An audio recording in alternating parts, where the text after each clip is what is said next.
The email landed in my inbox at exactly 3:17 a.m. Access denied. Administrator privileges revoked. I smiled, imagining Amanda's face when she tried to log into our company's systems in a few hours. My sister never did understand that running a tech company required more than just owning shares. My name is Megan Chen, and I was about to teach my sister that true power isn't found in legal documents, it's built in lines of code. Did you do it? Nathan's text came through moments later. My CTO had been waiting for this signal for months, ever since we discovered Amanda's scheme. It's done, I replied. How long until she notices? Based on her usual login time? About 4 hours. Want me to record her reaction? I hesitated, then typed, No, I want to see it myself. 3 months ago, I would have avoided any confrontation with Amanda. We'd founded Codecraft Solutions together 5 years ago, turning my programming skills and her business degree into a $50 million company.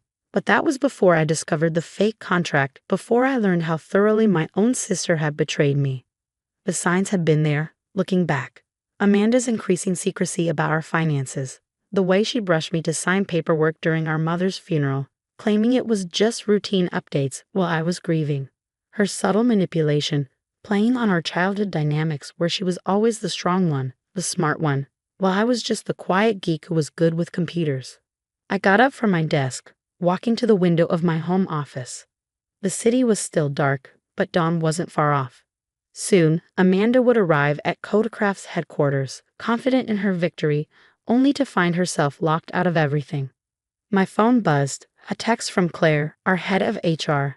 Security team is briefed. We're ready. Everything was in place. While Amanda had been busy with her legal maneuvering, I'd been preparing. She thought owning the company meant controlling it. She was about to learn the difference. At 7:30 a.m., I walked into Codecraft's office, nodding to the security team. They'd already been briefed about the potential situation. Our employees were arriving, settling into their workstations, unaware of the drama about to unfold. "Morning, Megan," called Tony from engineering. "Did you see the error reports from last night's test build?" "Already fixed," I replied, managing a smile. This was why I loved our company. The actual work, the problem-solving, the team that had become like family. Everything Amanda saw as just numbers on a spreadsheet. At 7:45, right on schedule, Amanda strutted through the front doors. My sister had always been the picture of corporate success, designer suits, perfect hair, the kind of confidence that came from never doubting your own superiority. Today, she'd outdone herself, probably planning to celebrate her takeover. "Good morning, little sister," she called out, her heels clicking across the lobby. "I trust you've had time to process everything." I kept my voice neutral. "Of course. Would you like to go over the transition plan in your office?" She smiled that condescending smile I'd known since childhood. "My office? Oh, you mean the CEO's office. Yes, let's do that." I followed her to the elevator, watching as she punched in her code. Nothing happened. "That's strange," she muttered, trying again. Still nothing. "Problem?" I asked innocently. She shot me an irritated look. "Technical glitch. I'm sure you can fix it." "That's all you've ever been good at, right? The technical stuff?" "Right," I agreed, entering my own code. The elevator hummed to life. Just the technical stuff. Amanda's first hint at something was seriously wrong came when her desktop computer failed to recognize her login. The second came when her phone lost access to the company email server. "What's going on?" she demanded, jabbing at her keyboard. "Why isn't anything working?" I sat down across from her, feeling strangely calm. "Did you really think I wouldn't have backups? Philosophis, that I'd just hand over everything we built because you tricked me into signing some papers?" Her face flushed. "Those papers are legally binding, Megan. I own Codecraft now. You signed over your shares, your position, everything." "You own shares in a company," I corrected her. "But this company runs on code, my code. And while you were busy with your legal tricks, I was busy too." I pulled out my tablet, showing her the system logs. Every piece of proprietary software we developed, every client interface, every bit of infrastructure, it all requires administrative access. Access that, as of 3 hours ago, only I have. She stood up so quickly her chair rolled back and hit the wall. "You can't do this. I'll sue you." "For what?" I asked calmly. "For maintaining security protocols." For protecting company assets, everything I've done is documented, justified, and most importantly, legal. I'll hire other programmers, she threatened. They can rebuild everything. I actually laughed at that. Really? You think you can just recreate 5 years of development? Our entire code base is locked down. Even if you could find programmers capable of rebuilding it, how long would that take? How many clients would you lose in the meantime? The reality of her situation was starting to sink in. Amanda slowly sank back into her chair. What do you want? She asked, her voice smaller now. A new agreement, I said, pulling out a folder. One that reflects the real value each of us brings to this company. You're good at business, Amanda. I've never denied that. But I'm not just the quiet little sister anymore. Her hands were shaking slightly as she took the folder. You planned this? All of it? I learned from the best, I replied. You taught me that family doesn't mean anything in business, remember? When you used Mom's funeral to push through your fake contract. She had the grace to look ashamed, at least for a moment. I shouldn't have. No, I agreed. You shouldn't have. Now, should we discuss the new terms, or would you like to try explaining to our clients why none of their systems are working? Just then, my phone buzzed. A message from Nathan. Board members are arriving early. They want to know what's going on with the system access issues. Perfect timing. Looks like we'll have an audience for this discussion, I told Amanda, ready to face the board and explain your brilliant takeover plan. For the first time since we were kids, I saw real fear in my sister's eyes. The game had changed, and she knew it. The boardroom was already full when Amanda and I arrived. 8 pairs of eyes watched us take our seats, everyone aware that something significant was happening but unsure exactly what.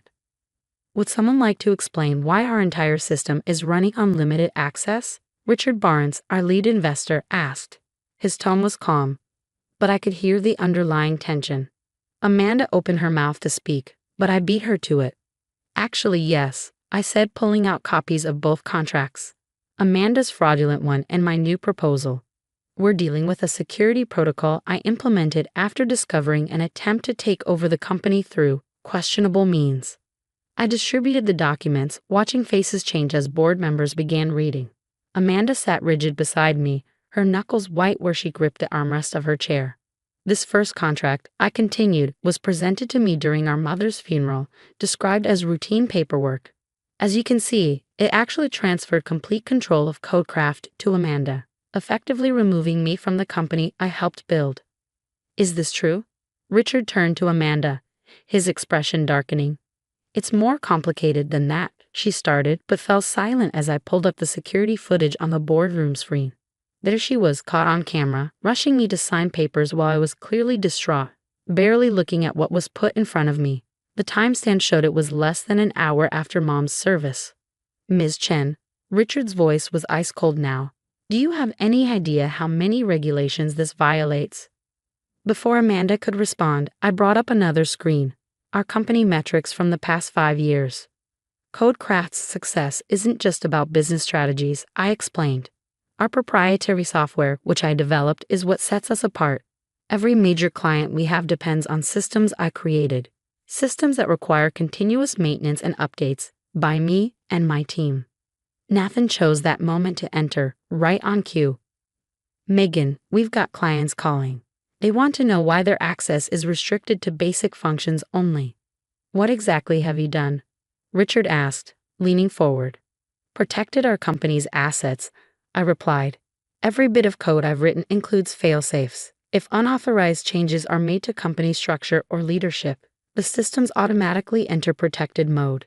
It's all documented in our security protocols. I pulled up another document, the security measures I'd implemented months ago, all properly filed and approved. This isn't just about ownership, I continued. It's about understanding what makes Codecraft valuable. Amanda sees numbers on a spreadsheet. I see the actual technology that keeps us competitive. The board members exchanged glances.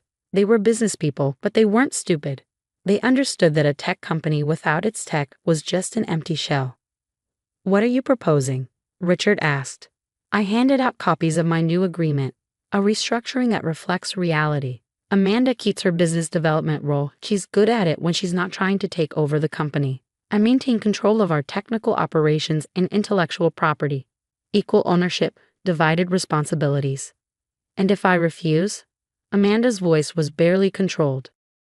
Then I walk away, I said simply. Take my team with me. Start fresh. How long do you think Codecraft would last with no access to its core technology? The room was silent as everyone processed this. Amanda's face went through a range of emotions. Anger, fear, finally settling on resignation. The board needs to discuss this privately, Richard announced. Ms. Chen, both of you, please wait outside. In the hallway, Amanda paced while I sat quietly, checking messages from my team. Client calls were piling up, each one a reminder of how dependent the company was on systems only I could fully access. You've changed, Amanda said suddenly, stopping her pacing. The Megan I knew would never have done this. The Megan you knew trusted her sister. I replied, not looking up from my phone. She learned better. I was trying to protect the company, she argued, but her voice lacked conviction. No, you were trying to control it. There's a difference. Before she could respond, the boardroom door opened. Richard's assistant beckoned us back in. The next hour was intense. The board had questions about everything. The technical systems, the client relationships, the proposed new structure. I answered each one calmly, demonstrating exactly why I'd become indispensable to Codecraft's success. Amanda sat silently through most of it, her perfect corporate facade cracking bit by bit as she realized how thoroughly I'd outmaneuvered her. Finally, Richard cleared his throat. We've reached a decision. The board approves the new arrangement, with some minor adjustments. He slid a revised contract across the table. I suggest you both review this carefully. Very carefully. I read through the document, noting the changes. They were fair, even adding some protections I hadn't thought of. Amanda read her copy more slowly, her hands trembling slightly. If we both sign this, she said finally, what happens to the systems? They go back to normal, I replied. After a thorough security audit, of course. She picked up a pen, then hesitated. Megan, Don't, I cut her off. Just sign. We can talk about everything else later. One by one, we signed where indicated. With each signature, I felt the weight of the past few months lifting. This wasn't a complete victory. There were still wounds to heal, trust to rebuild. But it was a start. As the board members filed out, Richard paused by my chair. Well played, he said quietly. Your mother would be proud. I watched him leave, those words hitting harder than I expected. Would Mom be proud of either of us? Amanda was still sitting there, staring at the signed contracts. What now? She asked, sounding more like my sister than my business rival for the first time in months. I stood up, gathering my things. Now we do our jobs, separately but equally. And maybe we work on being sisters again. Eventually. She nodded slowly. I really am sorry, Megan. I got caught up in. I know, I said. But trust takes longer to rebuild than it does to break. Remember that next time you're tempted to play power games. The next 3 months were a lesson in careful balance. Amanda and I established clear boundaries. She handled external business relationships and growth strategy, while I managed our technical operations and development. We communicated through official channels, kept meetings strictly professional, and slowly began rebuilding Codecraft into something stronger than before. It wasn't easy. Years of sisterly competition didn't disappear overnight, and there were moments when old tensions threatened to surface. But we had something now that we never had before: respect for each other's true capabilities. One evening, as I was reviewing code for our newest project, Amanda appeared in my office doorway. She looked different, less polished, more human somehow. About a minute, she asked, hovering uncertainly at the threshold. I gestured to a chair, saving my work. What's up? The Wilson contract, she began, setting a folder on my desk. They want to triple their service package, but it would require significant system modifications. I opened the folder, scanning the requirements. This is big. Like, rewrite half our core systems big. I know, she said. That's why I wanted to discuss it with you first. The old me would have just promised them everything and expected you to make it work. The admission surprised me, and the new you? The new me recognizes that I don't fully understand the technical implications. I need your expertise to make this decision. I leaned back, studying my sister. The Amanda of 6 months ago would never have admitted to needing anyone's help. It's doable, I said finally, but we'd need to expand the development team, maybe bring in some specialized talent. Timeline would be tight. She nodded, taking notes. Budget? 7 figures, minimum. Plus we need to pause some other projects. Okay, she said, sanding. I'll tell them we need a week to prepare a proper proposal. Both of us will present it together. As she reached the door, she paused. Hey, Megan. Mom's birthday is next week. I was thinking maybe we could visit her grave together. The question caught me off guard. We hadn't visited Mom's grave together since the funeral, since the day Amanda had betrayed my trust. I'll think about it, I said carefully. She nodded, understanding this was neither a yes nor a no, and left. The next week was intense. Amanda and I worked late into the nights, combining her business strategy with my technical knowledge to create a proposal that could reshape Codecraft's future. It was the first time we truly collaborated as equals, each bringing our strengths to the table. Nathan watched us with amusement. Never thought I'd see this, he commented one evening, as Amanda and I argued productively over system architecture diagrams. See what? I asked. You two actually working together instead of competing. It's like watching matter and antimatter learn to coexist. He had a point. Something had shifted between us. The power struggle was over, replaced by something more balanced, more mature. The day of Mom's birthday dawned clear and crisp. I found Amanda waiting by my car in the office parking lot, holding 2 bouquets of white lilies, Mom's favorite. You don't have to come, she said quietly. I know, I replied, unlocking the doors. Get in. The drive to the cemetery was silent. As we walked to Mom's grave, memories flooded back, both good and bad. The sister who had protected me from bullies in school. The businesswoman who had tried to take everything from me. I miss her, Amanda said suddenly, kneeling to arrange the flowers. She would have known how to handle all of this better. Would she? I asked, thinking of our mother's own struggles with family and business. Or would she have just wanted us to figure it out ourselves? Amanda smiled slightly. Probably both. She stood, brushing dirt from her knees. You know, she always said you were the smart one. I was so jealous of that. What? You were the golden child. The perfect daughter. Perfect at following rules, maybe, but you created things.